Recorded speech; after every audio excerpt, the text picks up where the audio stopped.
Hello, everyone, and welcome back to yet another episode of Mentor Chats. Today is a very specific mentor chat because it's one with one of my closest friends and the lady I look up to in pretty much all the spheres of my life. Thank you so much, Achal, for making time out today for us. We have the session rounding around work life balance, and I don't think there's a topic that's much more relevant than this at the moment. The recording for this is available on our starmy.com platform in the premium content section. So without any further delays, I want to get started by introducing this amazing lady. Anchal Makkar is a corporate strategy professional with rich experience in research, analysis, and business process benchmarking. She's adept at all aspects of project management, understanding the business problems, designing appropriate methodology, collaborating with multiple teams, and global team members. At the Big Four, she has a significant team management experience. She has developed and led teams of analysts responsible for their professional development, growth, and mentoring. She has also led global and diverse multifunctional teams on complex projects. With hands-on experience in using new digital visualization and automation tools, including Power BI, Spotfire, Tableau, and ThinkCell for a digital delivery experience, she is the woman for the future. Besides all the work that she does at her workplace, she's also the India chapter leader for Leanin, a global nonprofit run by Sheryl Sandberg, CEO at Facebook. Thank you so much, Anshul, for actually joining us today. You're welcome, Rashmi. I don't want to have any delays. I want to jump into the questions with regard to this thing. So just to set the tone of the entire conversation and understand what the topic is around. In the current situation, what is your personal take on work-life balance at the moment? Very relevant question, Rashmi. Okay, so can I tweak it a bit? So can I tweak the phrase work-life balance into something which is more of a work-life and personal life? Uh, why I say that? Because I think life is an integration of our work life. Because I consider my work as one of my lives, a very important part of my life, and then personal life. And I think right now the situation is such that actually the lines between work life and personal life are blurring. In fact, they're becoming very thin right now. So we all are cognizant of the fact that there's a lot of stretch. We are all working like 12 hours, 14 hours a day. So the stress is building up, and there are no weekends as such because we forgot what a weekend looks like. All days are the same. So I think right now there is also an opportunity to look at this from a point of view that probably there are a lot of people right now who used to travel for work, and we've been able to reduce that time maybe by an hour every day. For me, it was 3.5 hours. So if I look into this, I'm saving around 3 hours per day. And from an opportunity standpoint, I feel that even if on an average we're able to have an hour every day, which we were either traveling, commuting, or getting ready for work, that comes around 30, 35 hours per month. So giving it a number, I think that's a huge number where we can actually use that to hone a new skill. Probably there were a few hidden passions that we never got time for. Maybe we can use that time to develop. I personally started sketching. I personally started drawing. I never knew I had that talent.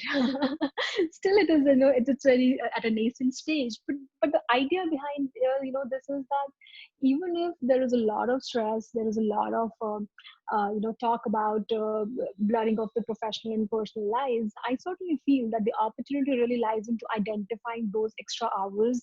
Maybe it's 1 hour every day, and get our hidden talent back into action. That will also help us to de-stress from the extra hours of time that we're putting in. So that's what I feel about the work and the personal life balance these days. You see, this is exactly what I'm talking about. This is the perspective we all needed in our lives at the moment. And I like how you just align it and how you put it out, just screw with the words and just say those things. I think it sets a good note for this conversation. And I think it's time to ask you that question, which will definitely help a lot of professionals of your level in the industry at the moment. What are your views on goals, timelines, and measuring success now? Oops. When it comes to measuring, we got to really measure our words. All right. So I think, Rashmi, let me start with a very short story. When Edmund Hillary climbed Mount Everest, I think he became the first person to reach there. And just imagine the feelings, the what he must have felt, pride, excitement, success. But I think that could only last for, I'm not undermining the effort there, but what I'm trying to say is that that feeling of success lasted only for 15 minutes, because he just couldn't stand there for more than 15 minutes because of the altitude. He had to start his descent. So similarly, if we think about the most important achievement in our life, the Mount Everest of our life, which we would have achieved, we would have felt the same way. I mean, I'm not generalizing, but I felt myself that we would have felt that we've conquered something. But that the achievement, when you get promoted, for example, the day you get the announcement, that's there, but that lasts for a couple of days and then you're back to normal. So I think for us, measuring success is more of what are the experiences that you feel during when you're trying to get near to the success. So for me, success itself is not a destination, the experience is. So there is a Hindi movie, I don't know if you've seen that or not, where it says सफर खूबसूरत है मंजिल से भी. So I'm a firm believer of that. So if you fix your eyes on a big fat goal, whether it's about getting healthy or writing a book, getting that more sought after promotion, I think you will get that. But the turmoil, if you just fix your eyes on that big fat goal, would be too much. In fact, if you break that down into smaller, bite-sized goals. So, for example, I'm vying for that promotion next year. So these are the 4 mini milestones that I have that I need to achieve. And if I achieve them over a short period of time, and I celebrate those small wins, because if you celebrate those small wins, those small goals, you feel excited about the journey instead of slogging for that big fat goal after a year or so. That's traumatizing yourself. So I believe that if you celebrate, or probably fix up your smaller KPIs, mini milestones, achieve them, celebrate, move on. Achieve them, celebrate, move on. That's the journey that you will enjoy. That's the experience that you will enjoy, instead of having a goal after a year that I'm going to win. So that's what my take is on measuring success and goals. Spoken like a true agile leader in today's time. You talked about the paradigms that are changing and how exactly we have to, you know, make small steps and small progress here and there. Absolutely aligned on that. Like I said, true agile, leader over there. Um, let's dive more about, since we are doing this for a huge women's community across 46 countries. Let's talk about particularly for women who have the superwoman mentality. What would you say to them in this time? Yeah. Yeah, I mean that's a common word that we've heard a lot of times these days. So I think, Rashmi, for superwoman, I feel yes, you can be a superwoman. You can have it all. I'm not debating on the fact that women can't have it all. The but when I say that you can have it all, it's with the caveat that you can have it all, but not all at the same time. You need to prioritize, you need to choose what's important. Then you shift your focus from one thing to another. And at the end of your journey, the experiences, you will have it all. And this is not, Rishmi, this is not gender specific. I'm not saying that men don't face this challenge. Even they have to make these choices in their careers. I was reading the other day about a journal of applied psychology. They've done some research. And according to that journal also, the survey that they've done, men also face these kind of challenges to choose between work and family. But you know what the difference is? When they choose it like 100%, then there's no guilt. But when women do that, they slog, because they feel that they've taken up something, but now there is a child back home, or probably I'm in the house, and then my work is suffering, and that guilt That kills them. And that's why superwoman mentality, if you develop, but if you develop it without the guilt, you will have it all. But if you have it with the guilt, it fails miserably. So it's very important that, if you got an opportunity in office, if you feel that's something non-negotiable, this has come up for the first time, go for it, even if that means compromising some bit of your personal life. But then that's the call that you have to take. Things which are non-negotiable, things which are like once in a lifetime, I think absolutely. So for me, there was an incident, and I think, Rashmi, you're aware of that. That my health had taken a toll for about a year, and I take a season, very prudent call of stepping back from some of my priorities, which I had, from my commitments at work or at Lean, for example. I took a, prudent call that I didn't want to participate in any of those because my priority that time was my health. I had it all. Now I have it all. I am very well contributing to Lean, and I am contributing to my family. I am very well working with my organization. So the experiences over time have helped me juggle between all of that because I let go of my guilt. The world says the struggle is real, but what I hear from you saying is the juggle is real, and how you are prioritizing, and brilliantly put forward that point about guilt, because we are making those decisions consciously, but then again subconsciously the guilt comes in. I mean, that's the point we got to hit at, especially for women. Thank you for bringing Yeah. that out. That was like, that comes from some real practical experience. That's why I love your way of thinking. I love it. Since you're talking about the amazing ways of thinking you have, let's talk about some practices that you have been trying to strike, during this time, so that you can maintain that balance. And like the way you said, between the two lives that you have, how are you hitting that? Okay, so I don't have a success formula for this, Rashmi, but there are, few small things, probably three main things I would want to highlight here, which have worked for me, might work for others as well. So first and foremost, Rashmi, I would say women, working with women and mothers specifically, definitely look at investing in their ecosystems, the support system. I would say I was lucky enough that I had a very strong support system in form of my husband, my mother. So even if I had to take some calls, which were very important from a professional standpoint, I could do that because I had my husband's back. My mother was there who could manage that. But, even if you don't have that, think around ways, because there are people, there are friends, invest in structures, invest in, flexible working environments, choose your job appropriately, choose the right organization which values your contribution and gives you the flexibility to work the way you want to. So I think having those calculated choices by investing very carefully in your ecosystem, the support system, it really makes a lot of difference. um, Second point is, and that's a learning for myself as well, stop being a perfectionist. Just stop being a perfectionist.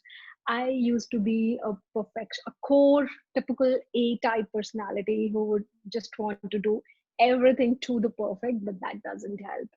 That just doesn't help. What happens is, because you are a perfectionist, you end up taking a lot on yourself because you want everything to be perfect. So, I believe perfection is not real life, balance is. So, there would be some instances where if the objective is met, it's okay to let go of that. If I'm outsourcing some of my work to my domestic help, or if I'm getting help of some of my subordinates, it's just okay if the work is not as great as I would have done. But if the objective is met, chill. It's not needed to fret over that. And the third thing, which I also talked about earlier in the question, was let go of the guilt. That is the most important thing. So I'll tell you a small story here. When my daughter was I think in standard third, second or third, I don't remember that exactly, but they would get a lot of craft work at home, and the burden was such that eventually mothers would be mothers or fathers would be doing that. And I would come back from office. If my husband was traveling, I would take that up, and I would do just a mediocre job there because I didn't have time, but I ensured that she doesn't feel left out in the class. And the next day when I see on WhatsApp the group where all the teachers have sent all the pictures of the work that the kids have done, and I was like, oh shit, this is a bad job. But then over time, I realized that some of the parents had extra time in terms of, doing something more which I could not. But then I had that, as other avenues where I was investing in my daughter. So it's okay. Do not compare yourself with the effort which another mother is or a father is putting in, because everybody has a story, everybody has a life. You might be doing something different that that person is not. It's just okay. I love that. I love that part that you mentioned about not comparing, because we are so used to in being in that grind of constantly evaluating ourselves based on Exactly. someone else's standards. So I actually love how you put that out, because that's what more women, not just women, I'd say, it's just because there are more responsibilities at the moment, Yeah. that it's more of a guilt to them, and that brings an anxiety. So thank you so much for bringing that point out. That leads Yeah. me to ask about the other aspect, which is about, you talked about support systems and how you had a good support system in place because you invested in it. Let's talk more on those lines about, how can allies help us in that? How can our, male colleagues, our, partners, how can we, it's a part of that ecosystem. How do you particularly invest in those particular relationships so that they can foster and help you in some way, organically and unorganically, to help you support and strike that balance? Yeah.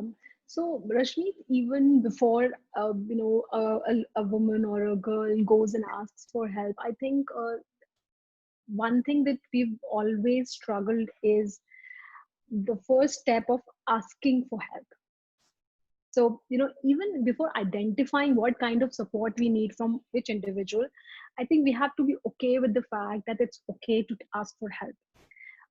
Somehow I feel over time we've been raised, and I'm not generalizing, but a lot of us have been raised by, with the notion that you're a strong independent woman, you can do it yourself. And I've also felt like that I can do it myself, I don't need anybody's help. But then that's the problem.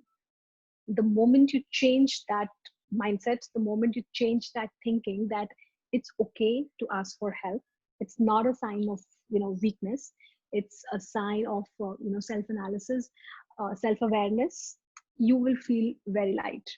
So for example, I have been vocal about asking for support at work. So if I had to leave early for something, a day before I'll plan, prioritize, and then I'll go and say that I need help here because I'm not able to manage two things at a time. And Rashmi, at times we come with the notion that they will not help us, but that's the stereotype that we have to break within ourselves as well. We have to go and ask, and then, I mean, rather than making assumptions that I will not get help, let's go with an assumption, let me ask for it. At the max, it's going to happen that we don't get help, and anyways we were not getting it either. So why not ask and then see if that's the case or not. And trust me, in number of my instances I felt that I just did not ask because I thought I could do it on my own. But then when I started asking, my life was much easier, both at work and at home as well, because I've seen people are willing to contribute, people are willing to give you a helping hand. It's just a matter of clearing out the stereotype of not asking for help. I think I'll put it in lean in terminology. What I hear is, instead of just leaning in yourself, you got to lean on to somebody and ask for that help. I think Yes. you see that. I think that's a super critical aspect of. Yeah, I like how you put that out. It's just brilliantly cut out there. I want to touch base on one point that you mentioned, that prioritization. You just mentioned about it, and it's an important component for any balance and for any working style for that matter. So what views do you have about learning this skill, for our community members who are watching this and are struggling and hustling with prioritization? What will be your expert skills, or learning methodology for the same? I'll not say it's an expert skill, but I'll say what worked for me. Yeah. So in that, Rashmi, I'll go back to my example because I think storytelling is the most impactful way of communicating your thoughts. So, when my daughter was born, I would look around a number of, families where they will do the household chores, they will cook for their kid, they will clean. I mean, they'll take up a lot of work on their own rather than taking help or outsourcing that. And then, even there were a few of my friends who would specifically ensure that they would only cook the food for the child, no one else, because they knew that this was the most nutritious meal of the day that they could make. So no offense there, Rashmi. I believe the feelings, but when I looked at myself, that was not me. Laundry, cooking, cleaning, packing lunchbox, that was not me. I was more of someone who could give some other experiences to my daughter rather than spending time on few things which could have been, easily managed by someone else. So what I did was I simplified things and I outsourced a number of my household jobs. It was just a matter of priorities. And if I look back and if I ask myself, uh, did my domestic help that time did a great job, or the job if I would have done, she do it the way I would have wanted to? No, absolutely not.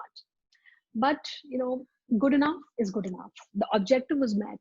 My daughter was fed with my supervision. It's perfectly fine.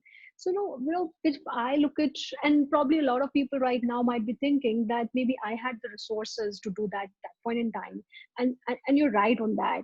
But even there, when I had resources, I would prioritize my spending on things which were important.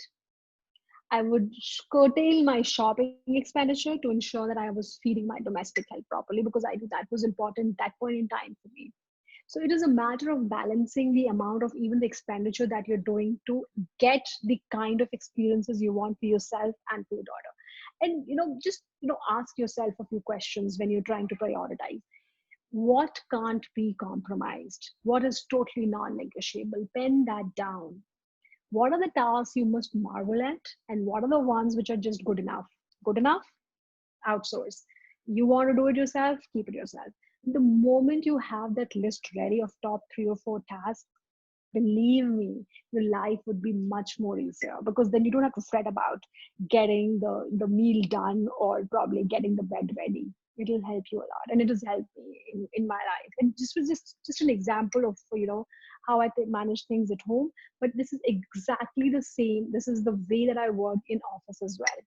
Totally non-negotiable is mine. Something which is good enough, outsource. I think I'm taking a couple of words from there and I'm going to be using them around, outsourcing and penning down. So penning down your priorities, make a list of them, sort them out, and then basically outsource the ones that you think that are good enough, and the best ones you focus on them. See, that's a methodology out there, For me, that's a methodology and that works out very well. In fact, the point that you mentioned about resources, I was reading a survey recently, and it said that as a result of that survey, women generally don't even spend, even if they have the capacity, they don't spend on the resources to build that ecosystem. Exactly. Yeah. So if you have the resources, why not? I mean, this one life that we've got, right? So why not make best use of that? You see, I love that. And on a lighter note, towards the end of this, I know you are an accomplished individual, a professional, and I've seen your family, and I see how happy they are, and how you have actually made everything stick together, and not just for the sake of it, but in the truest of their spirits. Just on a lighter note, I want to understand about that one life. What all components are a part of that life, besides the work that we're well aware of, and how is it that you are you juggling, or is it too much, or you think that you have too much happening right now or too less happening right now? I just want to understand in what proportion you take on those different flavors of life. It's always too much. It can never get easier. But it's just that, if you have a fuller life outside of work, and by fuller life, I mean having a good, close set of friends. Fuller life means aligning yourself to a purpose which is beyond your work and family. Fuller life means staying invested in your parents. These are 3 4 things. Like for me, lean in has been the way of living, and through lean in I've been able to um, onboard, if I may use that word, 3 or 4 very special people in my life which have acted like a sounding.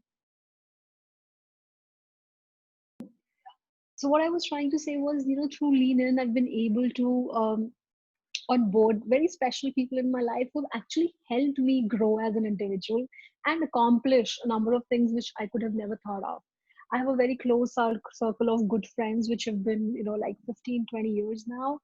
That gives me the vibe, the energy to get back to work when I'm stressed. I go, share a couple of drinks with them, and then I'm back in action.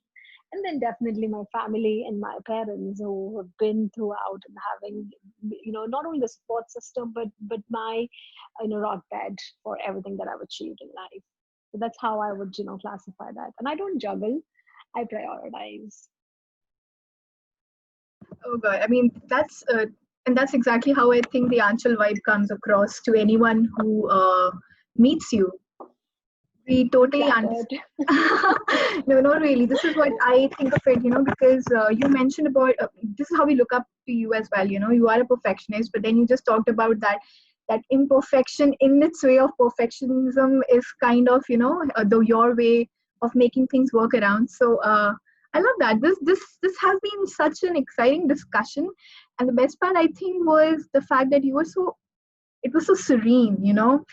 Generally when I hear people talking about work life balance, they kind of fill it up with a lot more different concepts, and this was just so serene and from your heart. And I think this is why we call this the mentor chat, wherein we hear, you don't accept the word expert, but believe me, I have had my fair share of such conversations, and I love it.